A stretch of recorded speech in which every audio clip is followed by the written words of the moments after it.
sell every stock that I own. But maybe I don't have to. Maybe you don't have to. And I think there's nothing worse, personally, than having your integrity challenged and having press call and say, oh, well, you must be in bed with industry because you have stock. That challenges the very integrity of everything each of us does here, every decision we make. And we make a lot of decisions. People make decisions from the bottom on up in how we regulate, on who we enforce against, on actions we take, on how we say when is enough enough. And so it's critically important that we have microphones that work. I think it did. So it's critically important that we be very confident in the decisions that we make in our personal lives. And so I want to thank Greg Lyle from our legal shop for taking the reins on this whole issue of conflict of interest. He gave a training to executive staff. It was very well done. It was very complicated. And it's the kind of thing where I know I need to hear it more than one time before it really sinks in. So when I asked Greg if we could train everyone, because I wanted all of us to be on the same page and hearing the same thing, he said, rather than him doing it, why don't we see if the FPPC, the Fair Political Practices Commission, who's in charge of making sure state workers are in compliance, would come and train us. And so he invited them, and lucky for us, they said yes.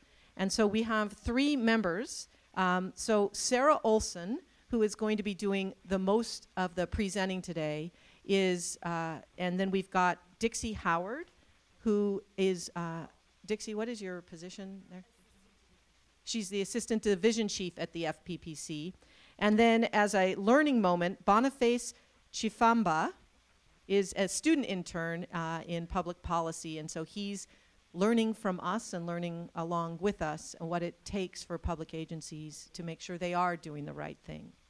So you're going to hear a lot of information today, and if you're like me, it's going to be a little dense. It's going to be perhaps hard to absorb everything. And if you're like me, it may raise more questions than it answers. And so some of the best ways to get the information you need is one-on-one. And because we're talking about things that could be very personal, we're going to have opportunity for questions, but my assumption is that some of you may have questions that you don't really want to raise your hand and ask in front of everyone else. And they also may be personal to the point where it's a little bit more of a back and forth between you and the FPPC. So there is a phone number that you can call, and I'm not going to bother reading it out, but it will be, there'll be a slide of it. So you'll be able to call that number and get one-on-one advice. I'm also told that they will give you written advice. So if you are in a leadership position here and you're worried about your particular situation, your decision making, you can call that helpline, give them the facts of your situation, and they will issue you a written determination. And so that can be very useful if you ever feel like somebody is challenging your integrity. Having said that, this is just the first part of our plans to address conflict of interest. I want to make sure everyone is on the same page, and so we're all in here together hearing this presentation, whether you're in regional offices or in headquarters. But after that, Greg Lyle is putting together a sort of a procedures mechanism. So if you feel like you might have a conflict, how do you recuse yourself? How do you let people know so that you can step back from that particular decision? So we need to have very clear procedures in place for everyone to follow to protect ourselves so that we can be sure that we earn the credibility that and the integrity that I believe we all deserve. So with that, I hope you enjoy this. I hope you can focus and listen carefully and ask questions. We will, Sarah can let us know if she wants us to interrupt her with questions or wait till certain breaking points. She has not used this kind of system with the regions, and so we may need to break at certain points to see if there are questions in the regions and such, as well as here in the room. So with that, please welcome Sarah.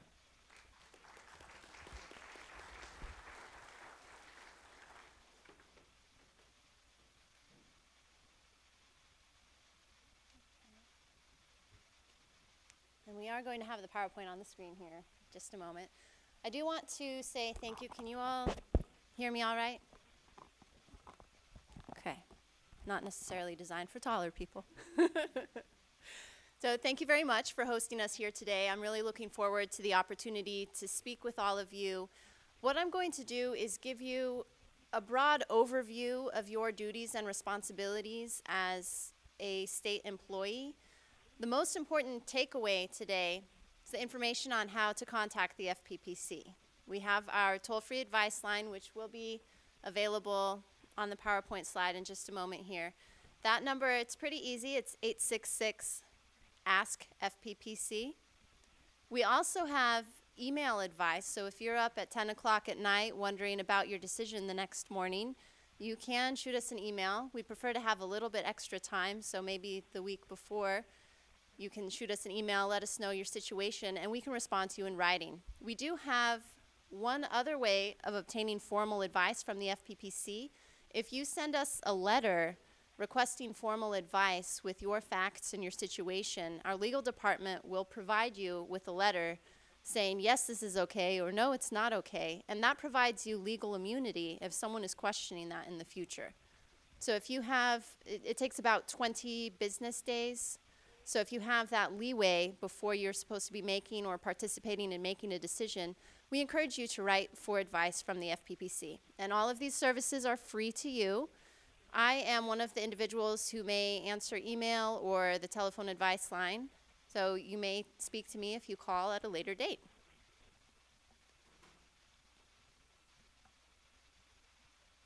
I don't know if the PowerPoint here. We'll pause just a moment to get the PowerPoint rolling.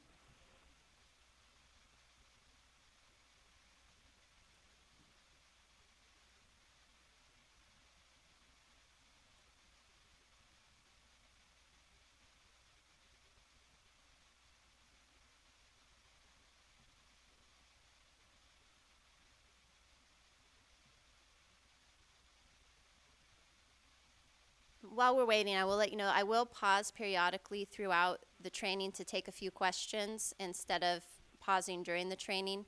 I think that will be a better flow so we can use the microphone so the regional offices can hear your questions as well. So we will pause periodically. If you do have a question at that time, please raise your hand. We'll bring you the microphone and go ahead and address your questions.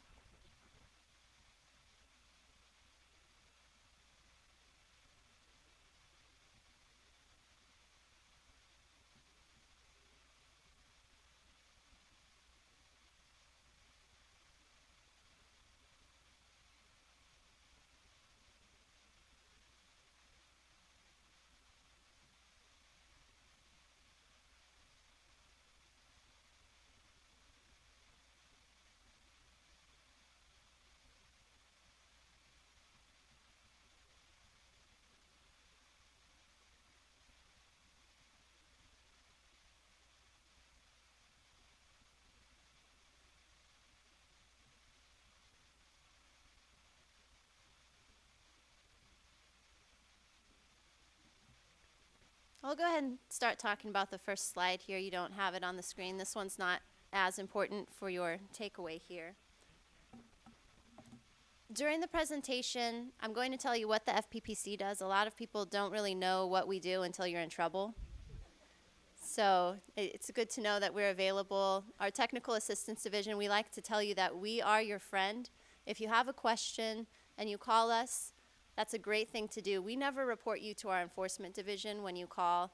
We don't keep notes on who you are. If you just want some general information, guidance on how to get to something on the website. So don't hesitate calling us if you have a question, no matter how small that question may be.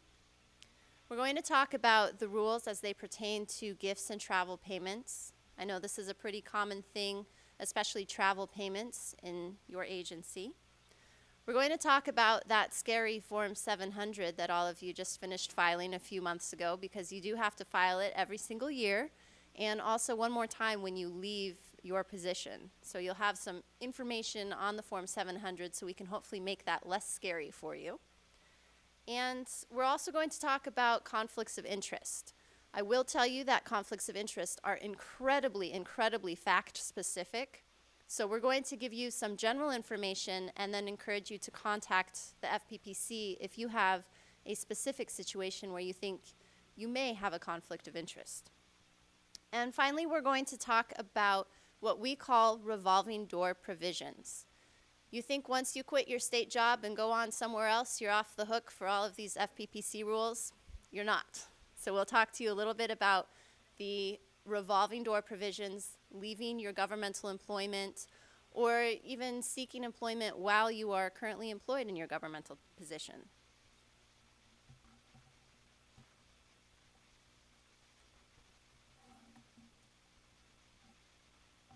Okay, I think my little clicker's working here, so we'll have Dixie go ahead and advance us here. So the slides that we're talking about today, they're only visual aids used in FPPC trainings. They don't carry the weight of the law. All of the information in this training is based on the Political Reform Act, which is part of the government code, FPPC regulations, and also advice letters. So if you have someone writing in for advice on a novel concept, an advice letter may help shape the law in the future. So to give you an overview of what the FPPC regulates, we regulate not just governmental employees, but we also regulate campaign finance and spending, financial conflicts of interest, which I mentioned a bit ago, also lobbyists, post-governmental employment restrictions, mass mailings that are sent at public expense, and gifts and honoraria given to public officials and candidates. Some of the things we do not regulate includes the Brown Act, use of governmental funds, and conflicts in contracting under Government Code Section 1090. You may have heard of this before, but that's outside of the scope of the FPPC's jurisdiction. So let's talk about gifts and travel. How many of you have ever received a gift in your life? Not everyone, that's surprising. First, I'll show you where to obtain resources. This information is all available on our website. And if you take a look at the screen there, from our homepage, if you click on publications, we have a nifty little fact sheet for state gifts. And it's dated 2013. The regulations changed recently, so we updated the fact sheet for you. This kind of breaks it down into a more understandable format instead of using legalese or regulations. I find this fact sheet to be tremendously helpful, and it's a great reminder to refer back to it if you're receiving travel payments or gifts in the future. So what is a gift? A gift is actually anything of value to you. This could be a meal, a cup of coffee, tickets to a Kings game. It could also be certain travel payments, which includes lodging, meals, and transportation. However, not everything is reportable on your Form 700. We will talk about what you have to report as far as gifts are concerned. Right now, the gift limit is $440 from a single source per calendar year. But we do, again, have a number of exceptions, and those are all listed in that fact sheet that I pointed you to earlier. If you are a very popular individual and you receive a lot of gifts and you have an Android smartphone, the FPPC has actually developed a gift app, so you can track your gifts. You can write down the date, the amount, the description, and the source of the gift, because you have to report all of this a year later sometimes. So it's a good way to keep track of that throughout the year, and then when it's time to file your Form 700, you can just upload it into the form itself. It's pretty handy. One thing that I do want to point out, and if Greg hasn't provided this to you, Greg Lyle provided me with your statement of incompatible activities. There are some guidelines on gifts, so I want you to refer to that if you are going to be receiving gifts. Now, I mentioned gift exceptions. The general rule is that gifts are reportable and subject to limits. There are exceptions for gifts from family members. We don't think your family is going to try to influence your professional life, so you don't have to report those gifts from family members. You don't need to report gifts that are exchanged on birthdays, holidays, or similar occasions, if they're proportionate in value.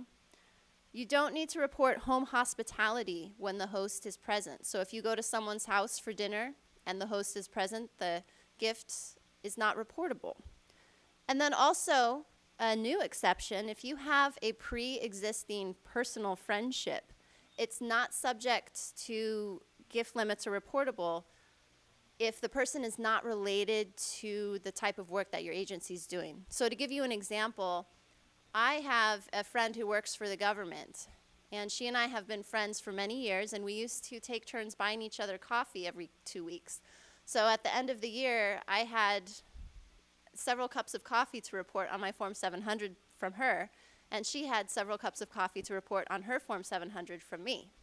Under this personal friendship exception, those are no longer reportable because we're not trying to influence one another, we're just friends. There's another exception I think will come into play a lot of the time for you folks for informational material. Informational material is something that assists you in performing your official duty. So this could be something like admission to a conference. It could be a book, a periodical, something that is informative for you. Now, it does not include meals and travels associated with conferences. Those fall under other gift exceptions or reporting requirements, and we'll talk about those more. To give you an example, say one of your employees is offered a reduced cost participation in classes and trainings offered by a business that's regulated by the department. The training covers topics of use by the employees in the performance of their jobs. This type of conference, this type of training would fall under the exception. So you wouldn't have to worry about reporting that on your Form 700. But the travel may be reportable. Let's talk about travel. Quick rule, easy one to remember, if your department is paying for travel, it's not a conflict and you don't have to keep track of it. It's not reportable on your Form 700. If you receive payments from other governmental agencies and 501c3 nonprofits, these may be reportable, but they're not subject to that $440 limit. Travel in connection with speeches. If you're going somewhere to give a speech for your agency, it may be reportable but not limited. And then other travel payments, the general rule is they're reportable on your Form 700 and subject to gift limits. Now, for purposes of the next slide, let's assume that the source paying for travel, I'm going to give you some examples. Assume the source is one that's covered by your disclosure category in the Conflict of Interest Code. And we'll talk about your specific categories in just a little bit. But basically what I want you to assume is this type of source is a potential conflict of interest, a reportable source. So as a first example, we have an employee who's in disclosure category 1 in the Conflict of Interest Code, and this employee receives travel expenses, which is airfare, meals, and lodging, from the Interstate Technical and Regulatory Council. This is a 501c3 organization, and this employee is going to attend a Green and Sustainable Remediation Conference. These particular payments, since they're from that 501c3, are reported on the Form 700, but they're not subject to the $440 gift limit. If a vendor pays for an informational conference, meals, lodging, and provides you a free tote bag at the event, the meals, lodging, and tote bag are reportable. They're subject to the $440 gift limit. But the conference materials are not reportable. That's informational material, which you just learned about. So in the first example again, ITRC is a 501c3 organization, so we have a travel exception that applies there. Conference fees may fall into the exception for informational materials, and again, these would not be reported. Do any of you travel to give speeches? All right, we have a few people who do. If you are traveling for speeches, if you're actually providing a formal substantive presentation, or even if you're participating on a panel and it's related to public policy issues, these items are not subject to the $440 gift limit, but they do need to be reported on your Form 700 if the source falls within your disclosure category. So this can include transportation, lodging, meals, beverages, and this applies for the day before your speech, the day of, and the day after your speech. For travel that's not reportable at all, it's transportation and lodging paid by a local, state, or federal government.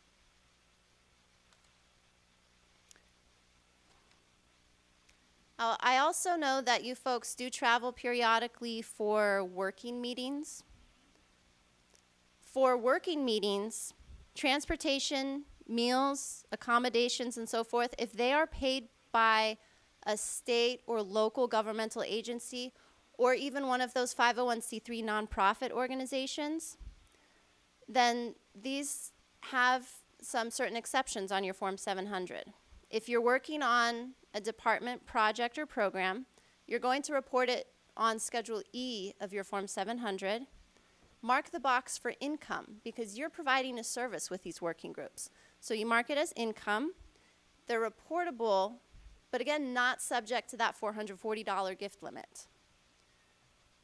We also have another exception which may come into play. I don't know that a lot of governmental agencies are aware of this opportunity, but the FPPC has developed a regulation and a form. It's the Form 801. And how the Form 801 works is if you have an entity saying, DTSC, we want to have you pick a few employees to come to this event.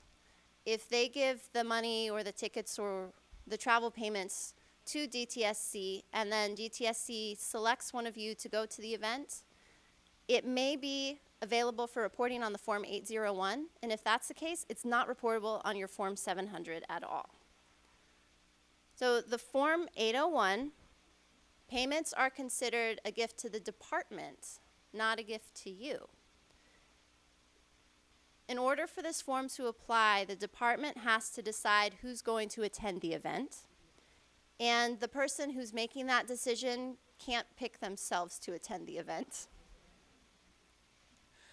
The event has to be for official agency business, and it has to be reported on the Form 801 within 30 days. Approval must be in advance of the trip, and the payments can't exceed the state reimbursement rate. And you do have someone within the department responsible for filing the Form 801. These are forwarded to the FPPC as well by email. And the agency head or designee has to determine and control the agency's use of the payment. So this is very important. We'll give you a little sample of the form here. This is not the full form because I wanted you to actually have a chance at reading it. It's a one-page form, but it basically says, here's the name of the department, here's the name of the person deciding who's going, and then this particular section on your screen, it says who's making the payment and who's receiving the payment, and also what the purpose of the payment is. In this particular example, a company offers the department an opportunity to send one of its chemists to a conference in Los Angeles. The chief of the department determines which chemist will attend this event. And so long as the costs for the selected employee are within the state reimbursement rates and travel guidelines, it's reported on the Form 801, and then this employee does not have to worry about reporting it on his individual Form 700. So I am going to go ahead and pause now. I know we haven't talked about a lot of material yet, but if you have any questions, I'm happy to address those now.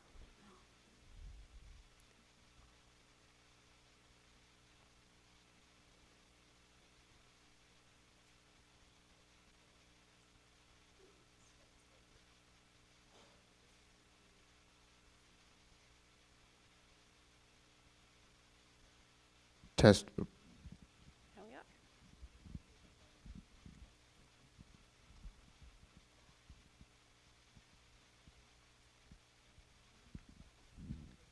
Hi. Hello. I happen to also work intermittently for the federal government on disaster relief. So when I travel for federal government business, do I need to report that as well? That is a payment that's received by a governmental agency for your work with the governmental agency, so that is not considered a reportable travel payment. And if you do have specific questions later in the day, if they do come up, please feel free to send us an email, or you can call us just to double check if you weren't sure about a particular item or particular information. We're happy to address it as well. there any other questions? I don't know if we can see the regional offices for questions.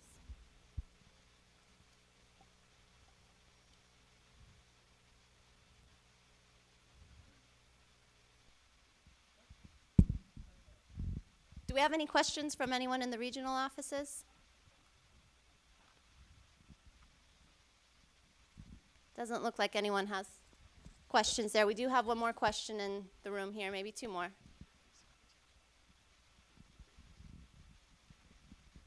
Sarah, you may not be the appropriate person to answer this, but you had a travel for working meetings and you had a Schedule E. And I know you weren't referring to the IRS Schedule E, but it made me think, if you listed gifts as an income, do we have to pay income taxes on these things? And the FPPC cannot address tax questions, so unfortunately Okay. I can't answer that question for you. But I was referring to Schedule E of the Form 700. We have one more question on this side here.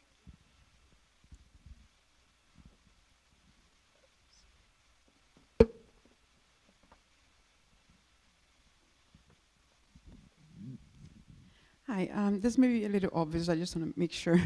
So if an employee goes to a site visit in a company and a company offer, like a meal at the cafeteria, would that be conflict of interest? I'm assuming it is. Is that right? That is something that would fall under the gift limits, and it may be a potential conflict of interest. We'll talk about what that means in just a little bit, but that's a good thing to keep track of if you have a company buying your lunch.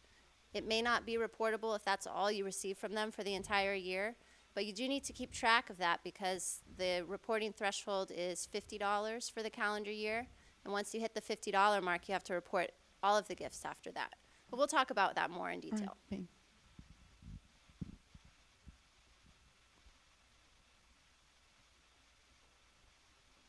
All right, we'll go ahead and move on with the presentation. Does anyone in the regional office have a question at this time? So let's talk about the Form 700. And who files the Form 700? Any officer, employee, member, or consultant of your agency whose position is designated in your conflict of interest code has to file a Form 700. And your conflict of interest code is a pretty basic document. It has a list of the positions and your assigned disclosure category. This is available to all of you so you can have your very own copy from your agency. So you can refer back to that at a later date, especially when you're completing your Form 700. The Conflict of Interest Code limits the disclosure requirements for some of you, but not all of you. It's based on your duties and responsibilities in your position. What sort of influence do you have? What sort of decisions are you making in your position? The Form 700 is a public document as well, so anyone can come into the department and ask for a copy of your Form 700, and it has to be provided, no questions asked. This could be a member of the public, this could be a journalist, it could be another department employee. It's a public document, so available to the public. It's also retained for 7 years, and those public document rules apply for those statements the whole time that they're retained by the agency.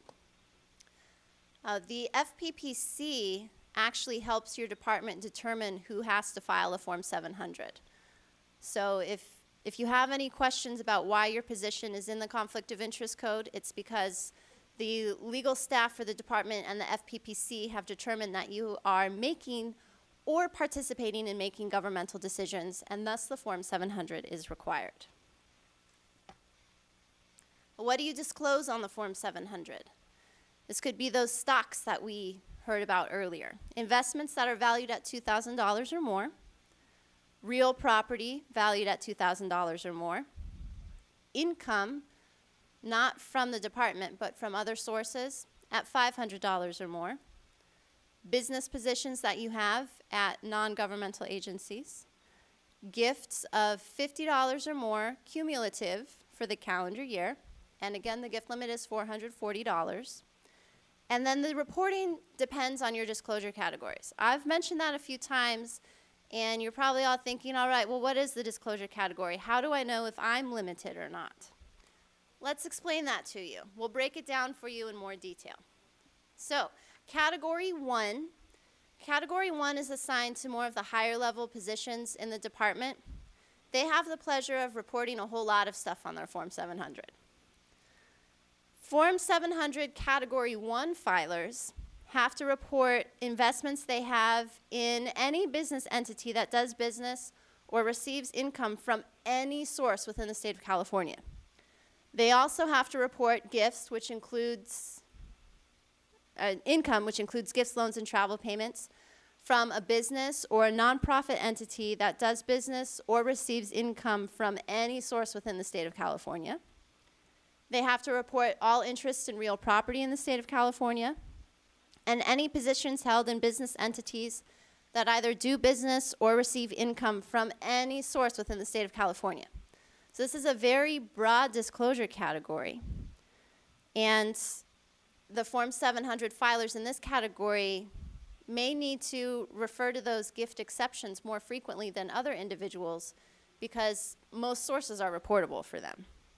So as an example, if one of these Category 1 individuals is teaching at a community college, since it's a governmental source that's paying their salary, maybe it's night classes they're teaching after leaving here. If it's from a governmental source, a community college, one of the exceptions applies. Governmental income is not reportable. However, if they're teaching at a private university like USC, that income would be reportable on the individual's Form 700 if they're a Category 1 employee. Now, Category 2 is assigned to more individuals. So what does Category 2 mean? It's more limited.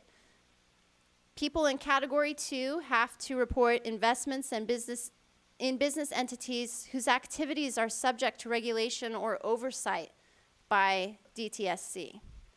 They have to report investments in business entities that are of the type that contract with DTSC to provide services, supplies, material, machinery, or equipment. I want to give you a real-life example of this. Let's say DTSC contracts with Staples for all of their office supply needs. If you have stock in Quill, another office supply company, it's one of those businesses of the type that contracts with the department. So your Quill stock would be reportable on your Form 700 because they could potentially contract with the department to provide office supplies, even though they're not doing it now. You also have to report income, again, including gifts, loans, and travel payments, from business entities and nonprofits who are of the type that provide services, supplies, material, machinery, or equipment to the department. Any positions that you hold in these types of entities are also reported. And then you also have to report interest in real property. I do want you to remember about that statement of incompatible activities I mentioned earlier. Your department does have a provision in your statement of incompatible activities for outside employment. So go ahead and refer to that statement of incompatible activities if you have questions about whether or not it's okay for you to work at a particular type of company or entity. Now, Category 3 is even more limited than Category 2. It's the most limited disclosure category for employees. Individuals in Category 3 have to report investments in business entities of the type that contract with the DTSC to provide services, supplies, materials, machinery, or equipment. And this is, again, like that example I provided with Staples and Quill. Those stocks would be reportable. You also have to report income from these types of entities and any positions that you hold in these entities. So as you can see, you don't have to report as much as the other positions. I do want to note one thing that the Category 3 employees do not have to report is real property. So Schedule B of your Form 700 for Category 3 filers, you don't even have to complete that.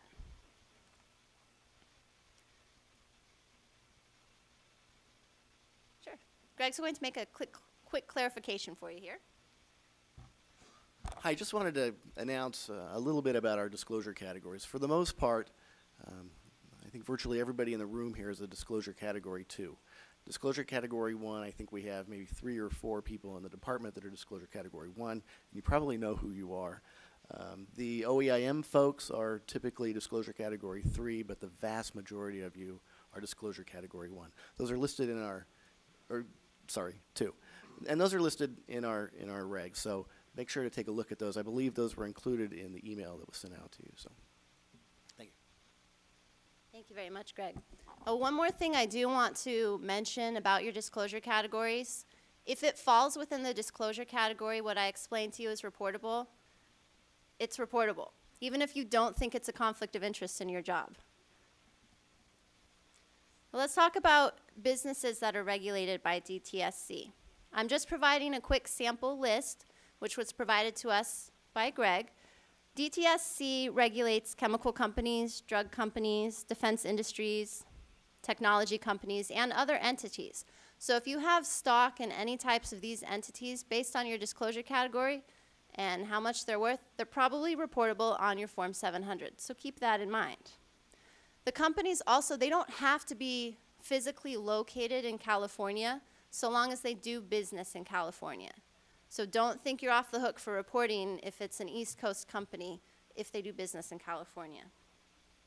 In addition to checking your agency's disclosure categories, you should again refer to your statement of incompatible activities. I just want to stress that one more time. It's another separate important document.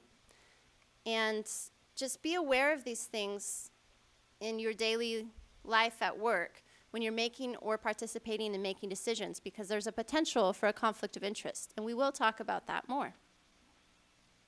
First, I want to show you where to obtain Form 700 resources. From the FPPC's homepage, which is fppc.ca.gov, you can click on the link for Form 700. We have fact sheets. We have the Form 700.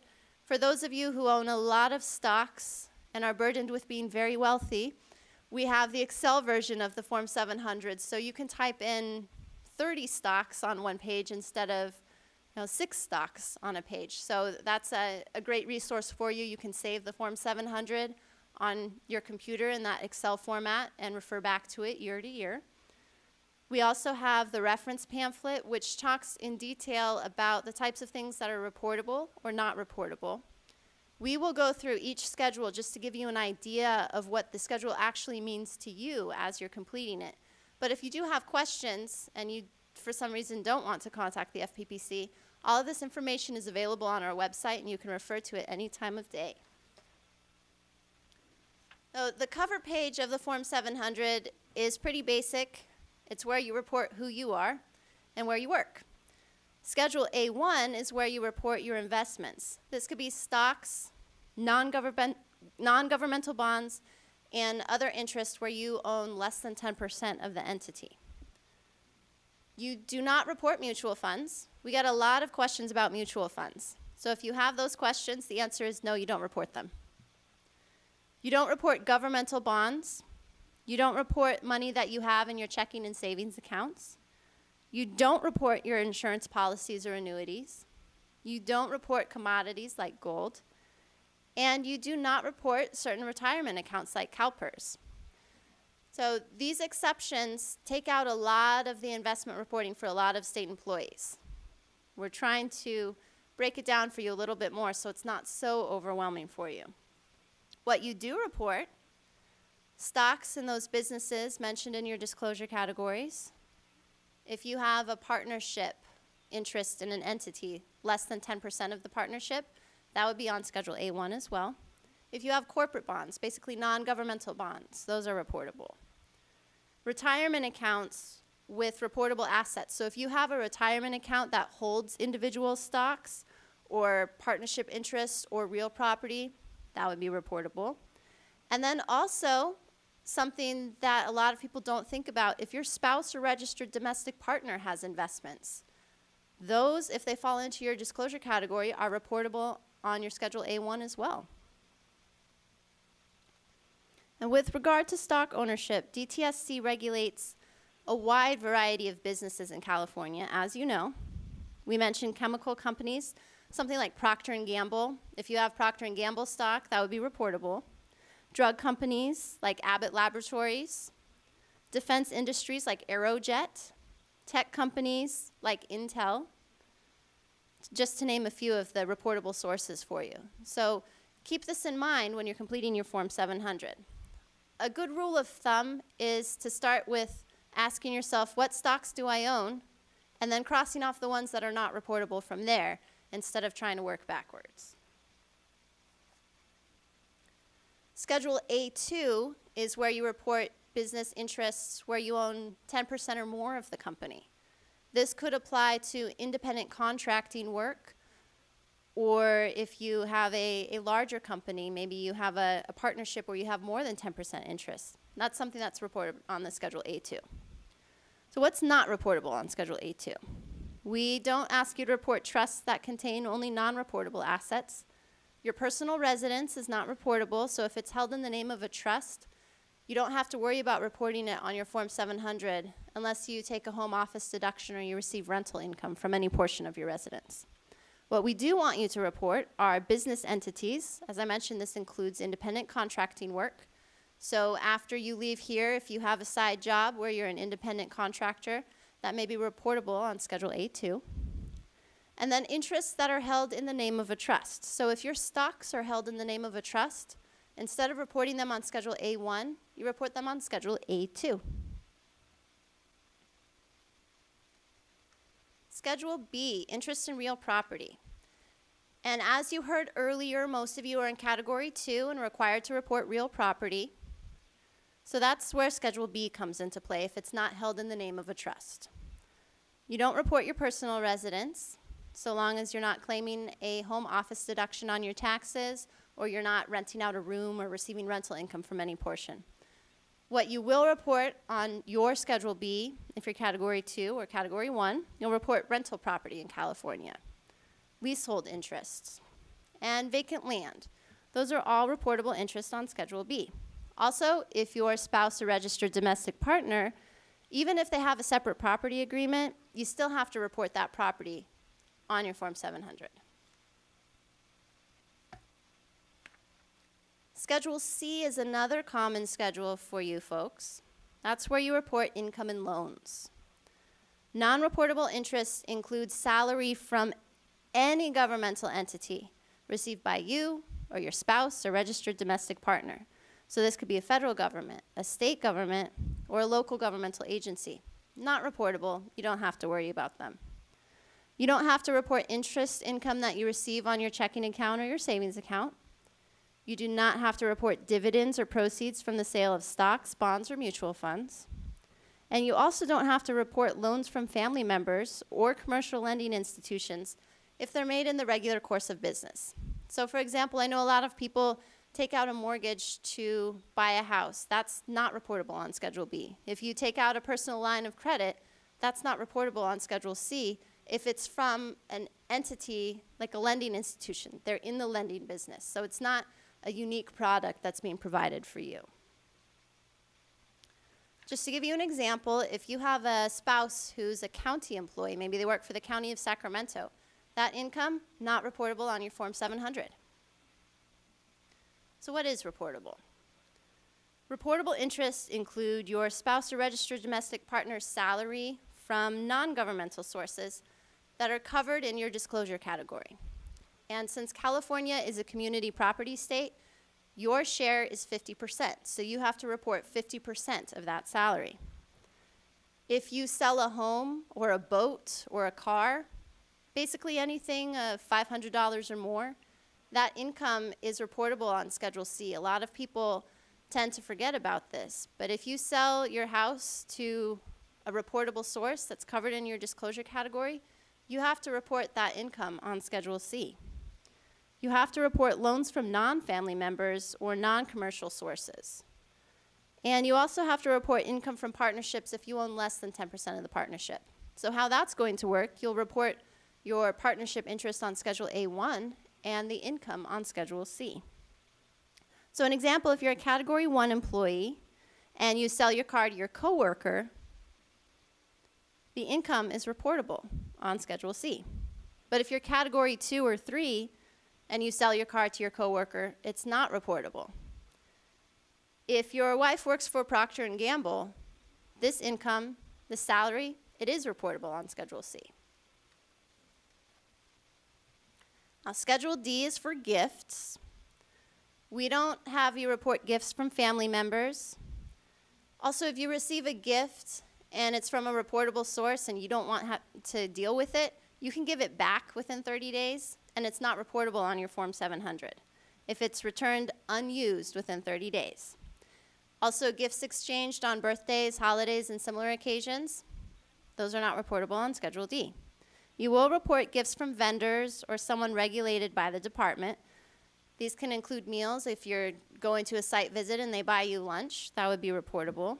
If you get tickets to sporting events or entertainment events, those are the type of things that are reported on Schedule D. And we do have a sample of how Schedule D is completed. I want you to pay attention to this so you know what information you have to keep track of during the year. We want to see the name of the source. So on this sample form, we have Chevron Corporation as the sample. You also need the address of the source. So if it's not something that you can Google and find later, I'd recommend getting the address at the same time that you receive the gift. We also ask for an explanation of what this business entity does. So if you receive a gift from an individual, that line would be blank. But if it's a business entity, we want to know what that business entity does and just a brief description of what they do. And then finally, you have the listing of the gifts, the date, the amount, and a description. So again, name, address, description of the business, and then date, amount, and description of the gift. You need to keep track of this all year for your Form 700 reporting. And good reminder, if you do have an Android phone, you can use the FPPC's free gift tracking app so that you don't have to call us in a panic on March 1st saying, oh no, I don't know anything about my gifts.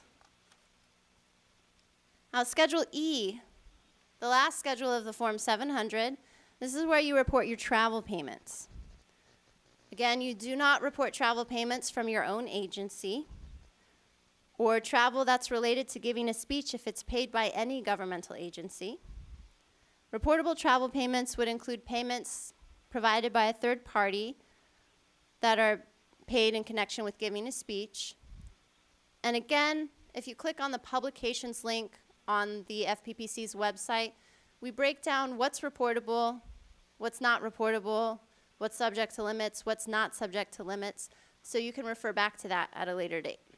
A good rule of thumb for you, it's a good idea to contact the FPPC before you take your travel payments instead of after, because we can tell you not to do something before you've done it, but afterwards, we can't help you.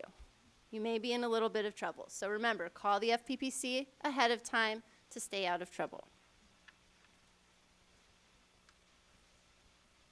I'm going to ask you folks some questions, and then I will give you an opportunity to ask me some questions. And I do encourage you to participate. You don't have to raise your hands. If you're confident, please yell out the answer. Do you report your spouse's salary as a public school teacher? No. It's because it's a governmental entity. That salary is not reportable. What if you have a rental condo in San Diego and you're Category 1? What if you're Category 2? What if you're Category 3? You got it. Category 1, the answer is yes. Thank you. Category 1, the answer is yes, you report that condo. Category 2, yes, you report that condo. Category 3, no, because you're not required to report real property. What if you travel to attend a seminar in Washington, D.C., and it's paid for by a grant from the U.S. EPA? No. Thank you very much. We have some folks participating. If you are providing a speech or participating in a panel, that particular payment is not reportable and not subject to limits. If you're just going, it may fall into the informational material exception, or it may be reportable and not subject to limits. So that one wasn't a yes or no question for you. What about Vanguard security funds that are similar to a mutual fund? The answer to this one, probably not. Anything that's substantially like a mutual fund now is not reportable. If you're unsure, do your homework by calling your investment advisor to figure out what you have, and then you can contact the FPPC and we can let you know whether it's reportable or not. What about your personal residence if you don't receive any rental income or a home office deduction? Not reportable. What about the name of a source who purchased your home or your car? If you're category 1? If you're category 2? Maybe. And if you're category 3, maybe. If the source falls within your disclosure category, it would be reportable on your Form 700. What about Stock and Abbott Laboratories? Yes. What about your coworker who bought you lunch for your birthday? Birthdays, holidays, and similar occasions, so long as you're buying your coworker lunch for their birthday, they're similar in value, so it's not reportable. What about a $50 dinner provided by a Procter & Gamble sales representative? Yes.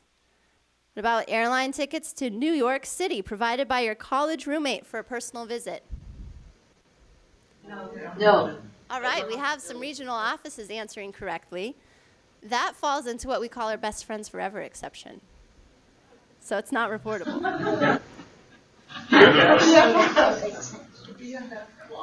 What about payment from UCLA to attend a working group meeting if you are not participating in a panel or giving a speech? Reportable on Schedule E as income, not subject to gift limits. So now we will pause for you folks to see if you have any questions of me. And I do want to remind you, if you do have questions that you're afraid to ask about your Form 700, maybe you're not sure if special income you receive or stocks that you receive, if you're not sure if they're reportable or not, you can always contact the FPPC and we'll give you one-on-one advice. So any questions? I do have one question.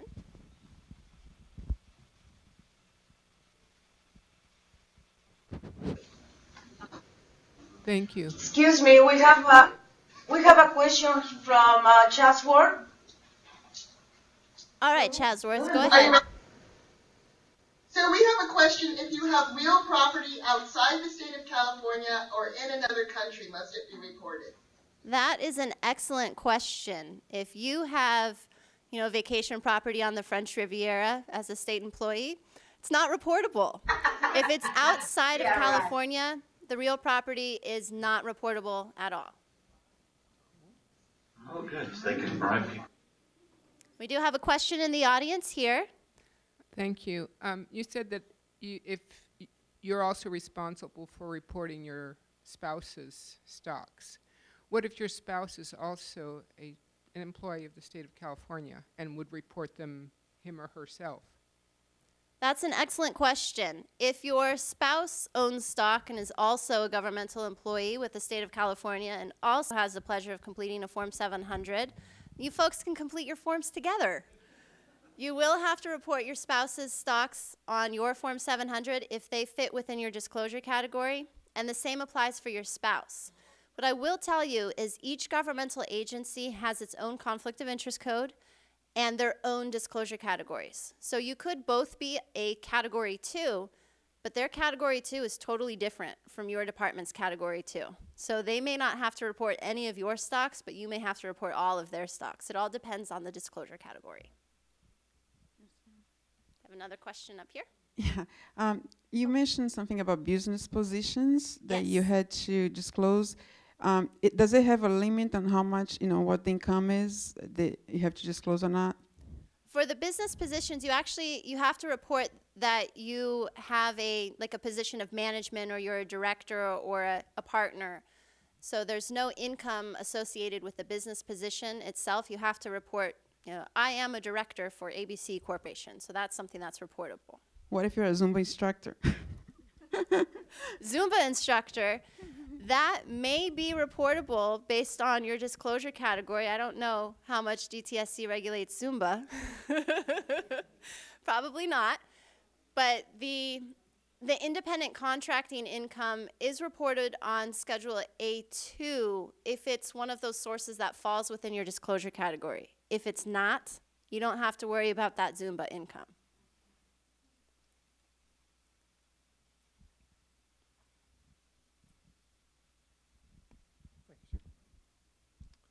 What about membership in nonprofit organizations that may influence DTSC, for example, Sierra Club or National Resources Defense Council?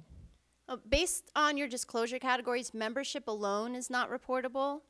But if you do receive income from them, that may be reportable based on your disclosure category. Thank you. Thank you. Do we have any other questions from the regional offices? Any other questions from the audience here in Sacramento? All right, well, we will move right along. We have one slide, Press. One more question, yes. Regarding the annual gift limit, it says 440 per single source. What about if you have different sources? What is the limit? Excellent question. The gift limit is $440 per single source. So that means ABC company can give you $440 and XYZ company can give you $440. It's per single source. So you could theoretically receive thousands of dollars in gifts if they're from a whole bunch of different sources. So it's single source for the calendar year. Okay, thank you. Thank you. We have a question. One more question from a regional office. Cal Center. What if your best friend from college is now the owner of Abbott Labs? Okay, I heard something about your best friend from college. I didn't hear the rest of the question.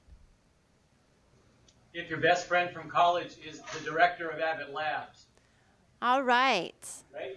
That is an excellent question, and if you do have that question, go ahead and contact the FPPC. It may be a little bit more fact-specific. The Best Friends Forever exception probably will apply, but if you're only friends because of the relationship between the department and the laboratory, then the Best Friends Forever exception doesn't apply. And a lot of these exceptions also, they don't apply to lobbyists. So if your friend, your best friend is a lobbyist for a laboratory company, don't depend on this Best Friends Forever exception applying because it's probably a reportable gift subject to limits. All right, we will go ahead and talk about conflicts of interest now. This is something that you've seen in the media a lot of the time.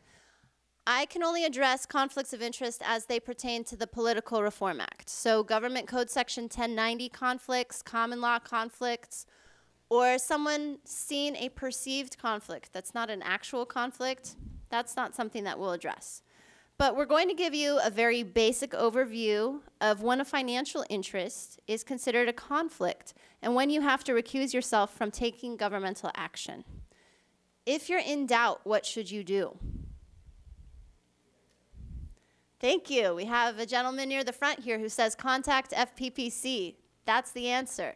Contact the FPPC if you're not sure about whether or not you have a conflict of interest. Again, 866-ASK-FPPC.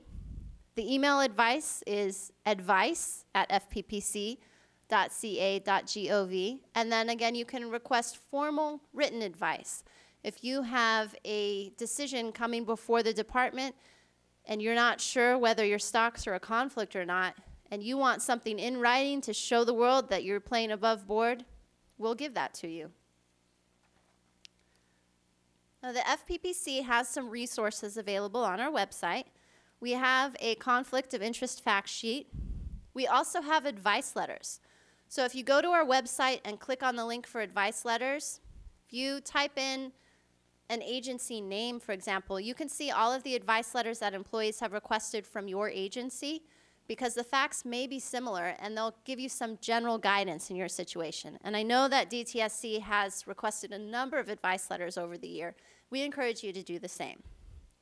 You can also request your own advice letter, as I mentioned. If you're looking through the advice letters and you find a fact pattern that's similar to your situation but doesn't quite match, we recommend getting your own advice letter.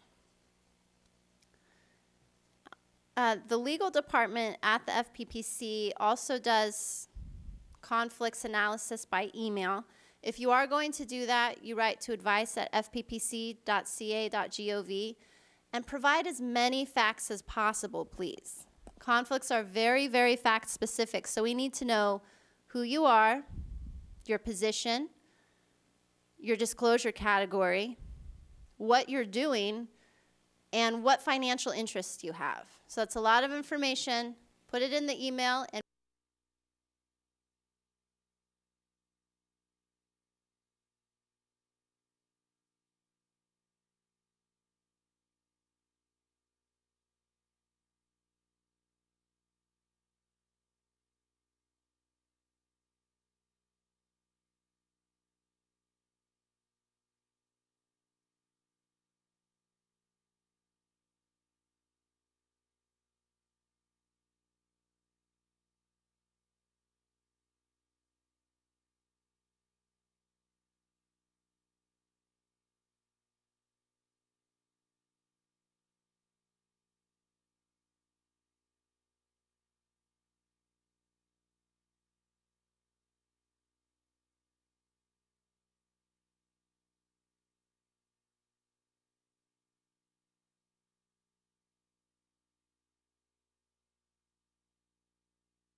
you have a conflict of interest.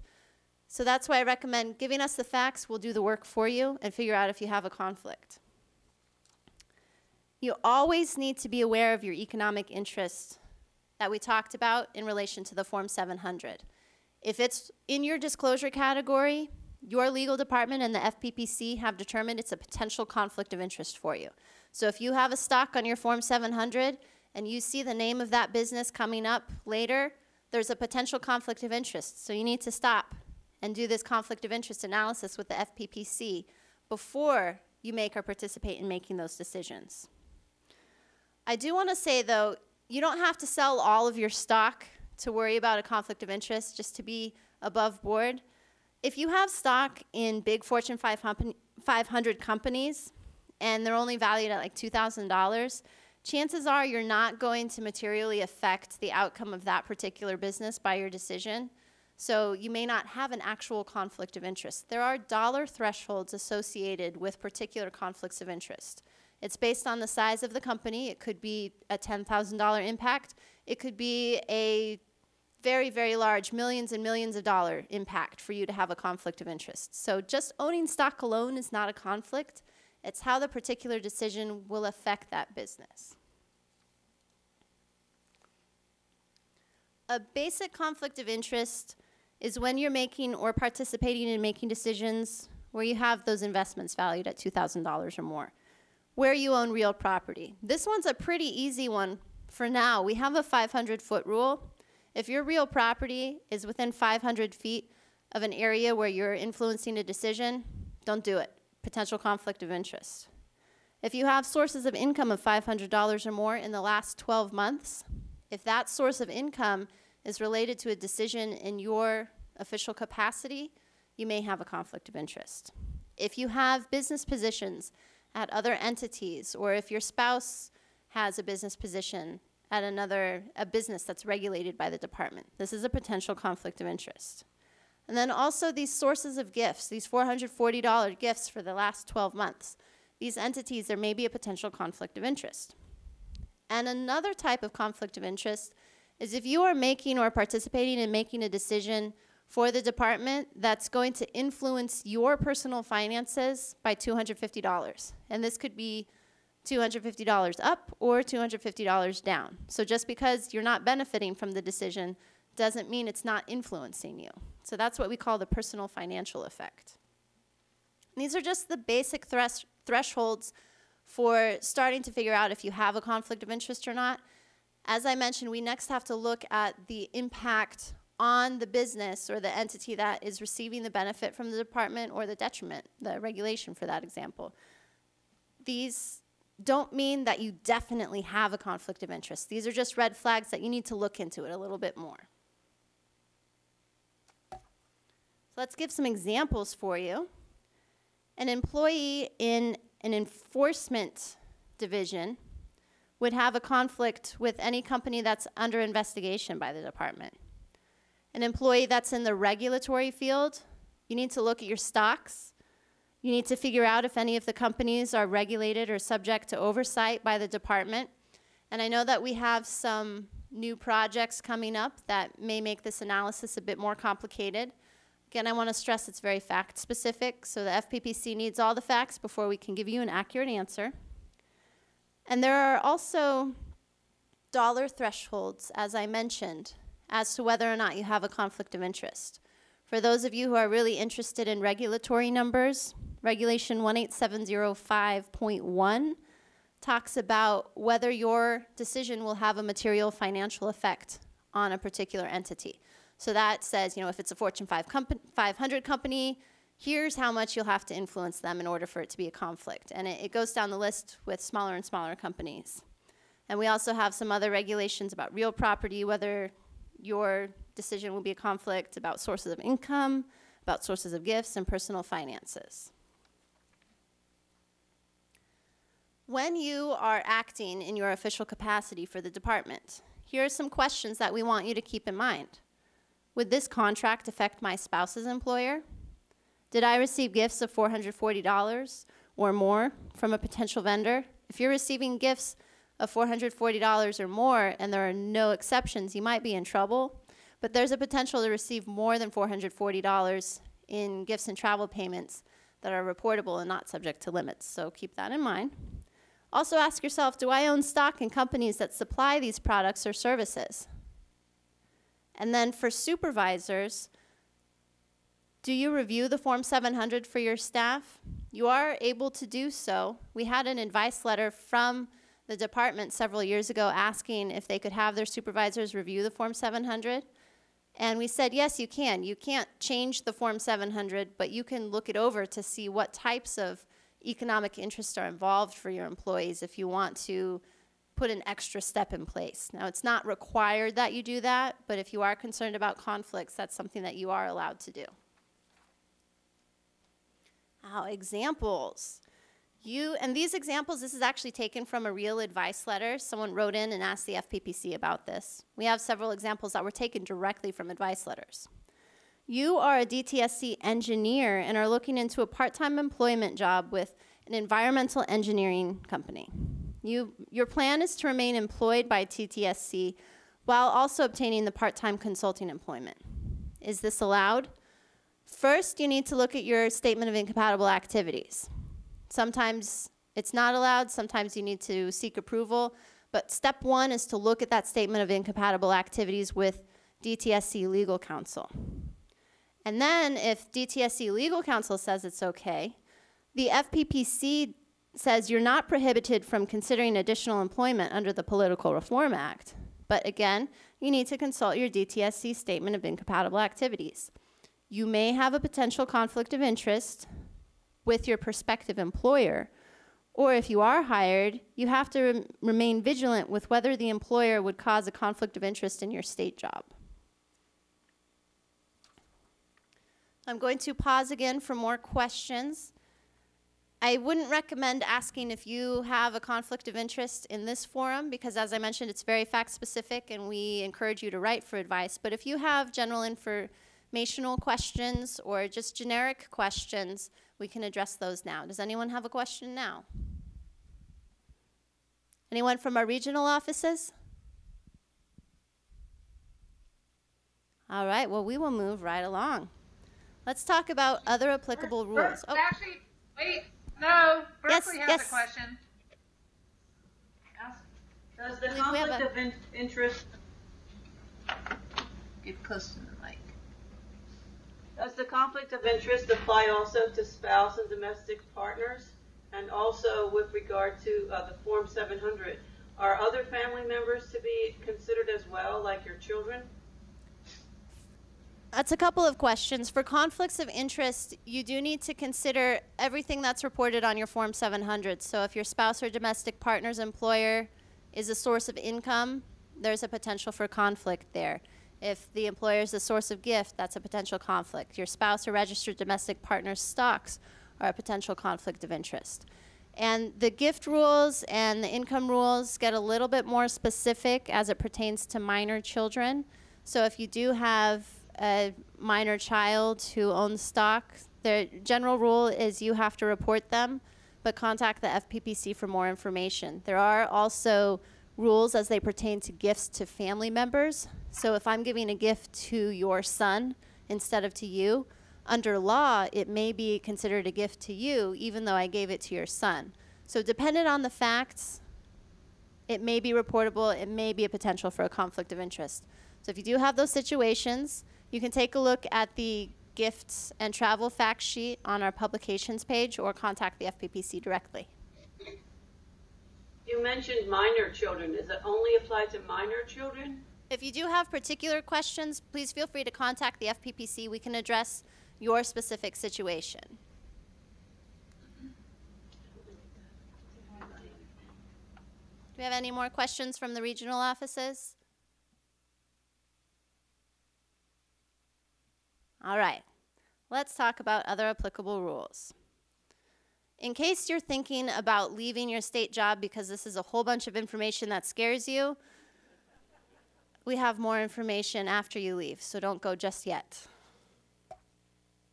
The revolving door provisions, we talked about those at the very beginning, just a glimpse of what's to come. But the FPPC regulates what you can do after you leave your state job.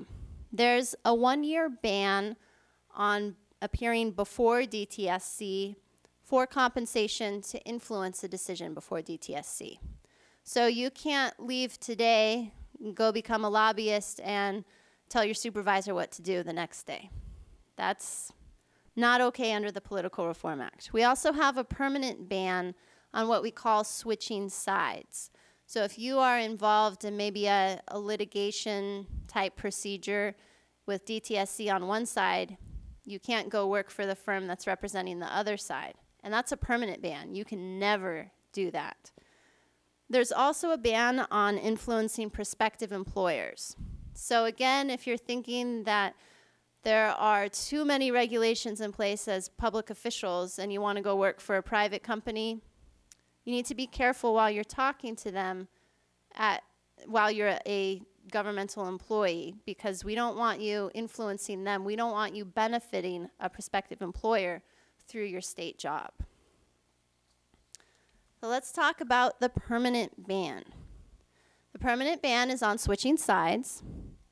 It prohibits former state officials from working on proceedings that they participated in while working for the state.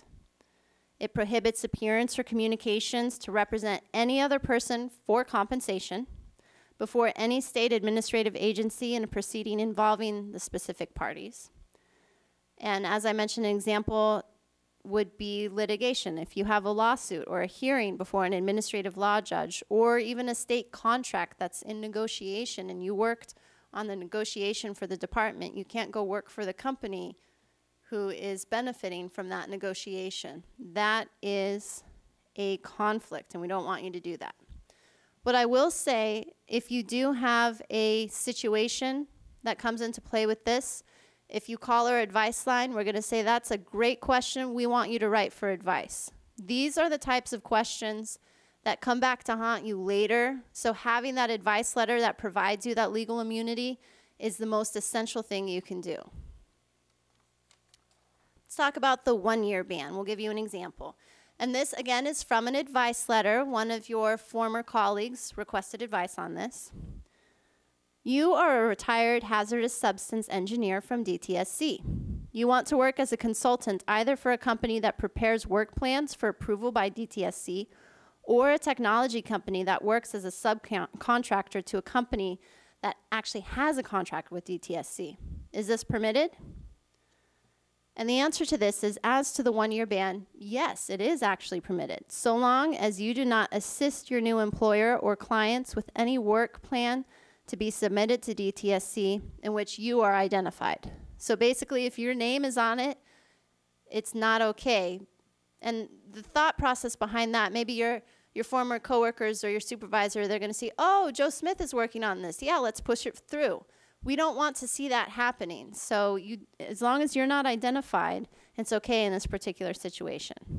Under that permanent ban, you may not assist your new employer or clients in any DTSC proceeding, including cleanup of a contaminated site, at which you were a project manager or participated in any other way while you were employed with DTSC.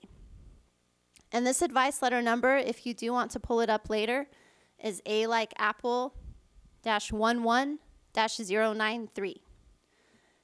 And in prior advice, we stated that the cleanup of contaminated sites under the authority of DTSC appears to be a judicial, quasi-judicial, or other proceeding. So just keep that in mind. And we're going to pause one more time for questions. Do you have any questions pertaining to the 1-year ban, the lifetime ban, the Form 700, places to get gifts, anything like that? We have a question in the very back.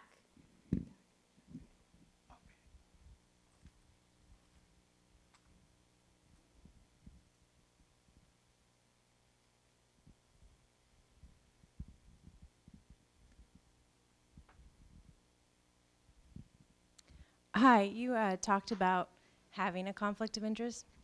Can you talk a bit about what the consequences are if it is determined that you have a conflict of interest? That is an excellent question, so all of you can perk up so I can scare you now. Under the Political Reform Act, violations of the act can carry a penalty of $5,000 per occurrence, and this applies to any violation under the Act. The consequences under a conflict of interest violation may be more extreme. The FPPC imposes penalties, but there have been circumstances where we can turn you over to law enforcement agencies based on how bad you are. And there could be criminal penalties from those other entities. But generally, from the Political Reform Act, you're looking at very hefty fines. Excuse me. Yes. Chancellor has a question. Are we going to get an email with these PowerPoint slides attached? We did. We got it this morning. Oh, I didn't check my email. Never mind. You should have all received an email with the PowerPoint slides. We have a handout for you. You should have your conflict of interest and your statement of incompatible activities as well. So the materials we were talking about today should all be in your email. Any other questions from the regional offices? All right, one more time, I want to give you our telephone number. I'll give it to you in digits instead of letters. It's 866-275-3772. The hours that our staff are available is Monday and Tuesday from 9 to 11:30, and then 1:30 to 3:30. And then Wednesday, Thursday from 9 to 11:30. So the phone hours are a little bit limited.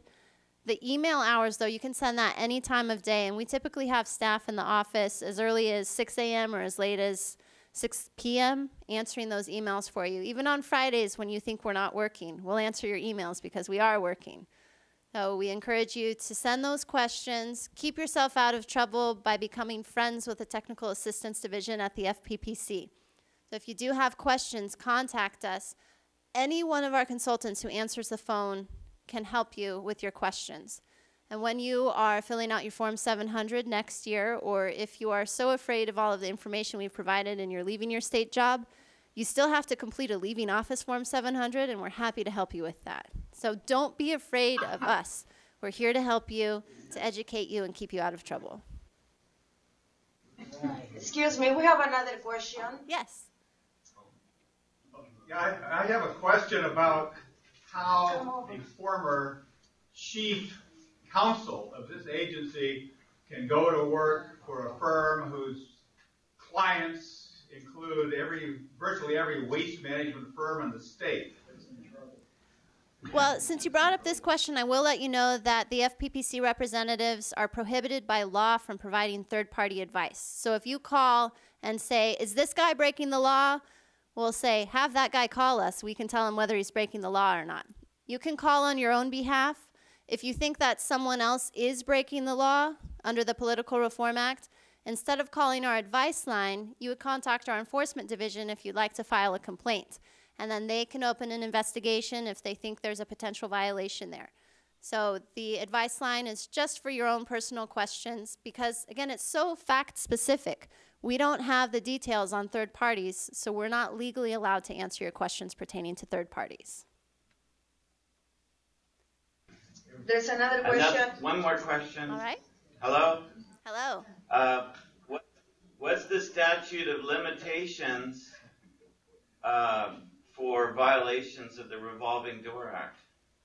I don't have the particular numbers on that. It's something that our enforcement division can address. If you do have issues or concerns there, you can contact us at our toll-free advice line or email, and we can provide that information for you later today. All right, well, with that, I'd like to say thank you to all of you who are attending here. If you're in the Sacramento office, there's a sign-up sheet at the back. If you do want to be acknowledged for being here, it's a good idea to sign in and make your supervisors aware that you were present today. Again, thank you so much for having us here today. We appreciate your participation.